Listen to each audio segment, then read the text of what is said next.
ግምጃዬ የኔ ጀግና ጀግና እኮ ነሽ አንቺ። ጀግና የኔ ኩሩ የኔ አትገበሪ። የምር በጣም ነው ያደነቅኩሽ። በጣም ሰላም ውድ ቤተሰብ እንዴት ናችሁ? ደህና ናችሁ? ነው ያለው። እግዚአብሔር ይመስገን። ይህን ቻናል ሰብስክራይብ እያደረጋችሁ ማለት ነው። እንግዲህ ግምጃዬ ኢንተርቪው ላይ ቀርባለች ማለት ነው። ኢንተርቪው ያለውን ነገር በግልጽ ተናግራለች ማለት ነው። በጣም ነው የኮራውብሽ። በጣም ጀግና ነሽ አንቺ። የምር በጣም እኔ ምን ብዬ እንደምገልጽሽ አላቅም። ብቻ ግን በስማም የምር በጣም ነው የሚያሳዝነው። እንግዲህ የህይወት ታሪኳን ነው የተናገረችው። እንግዲህ እስከ መቀጥቀጥ ድረስ እስከ ማለት ድረስ በቃ እስከ መታመም ድረስ። ግን ጎበዝ ነሽ። አንዳንዴም ያው ፈጣሪን ማመስገንም ደግሞ አለብን። በጣም ደስ በሚለው ነገር እንግዲህ ከሄደች ሀገር ማቆራርጣ ምንም ብላም ገብታም በሶስተኛ ቀኗ እንግዲህ ወደ ስራ በመመለሷም በመግባቷም በጣም እድለኛ ነች ነው የምለው እንጂ አሁን አንዳንዴ በጣም ብዙዎቻቸው እስከ 2 ወር እስከ 3 ወር ድረስ የማይገቡ ልጆች አሉ። ከዚህ ከሀገር ወጣው እንግዲህ በረሃ አቆራርጠው ምን ብለው እዛ ደርሰው ስራም ተሎም የማያገኙም አሉ። ግን ግምጃዬ ግን የምር ፈጣሪ ይወድሻል። አንቺም ጎበዝ ነሽ። ያው በቶሎ ደግሞ ገብተሻል ማለት ነው። በጣም ነው የማድንቅሽ።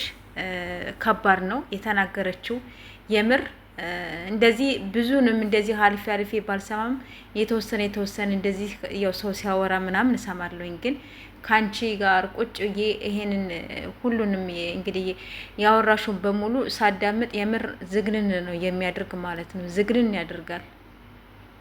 አረ በስመ አብ።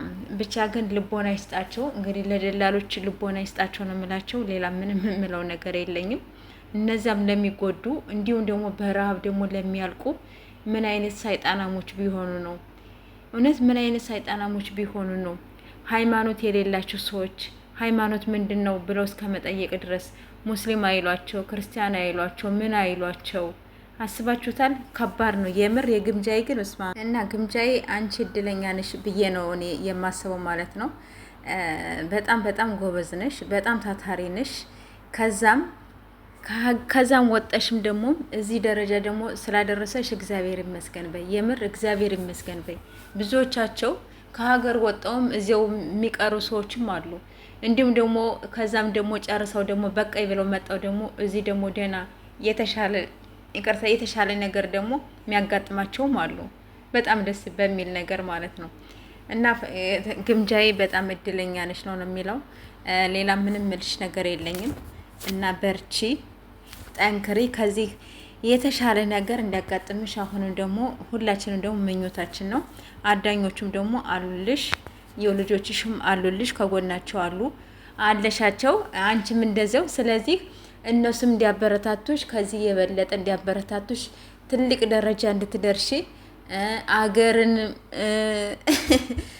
በቃ በተለያየ ነገርም ያው እያየንሽ ነው። በጣም ጎበዝ ነሽ፣ ታታሪ ነሽ።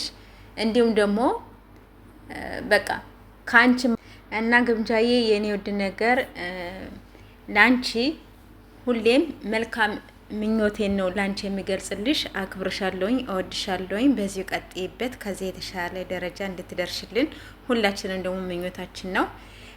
ብዙዎቻቸውም እየረደሽ ነው። በጣም ጎበዝ ነሽ። አደንቅሻለሁኝ፣ እወድሻለሁኝ። በላይክ ግቡ።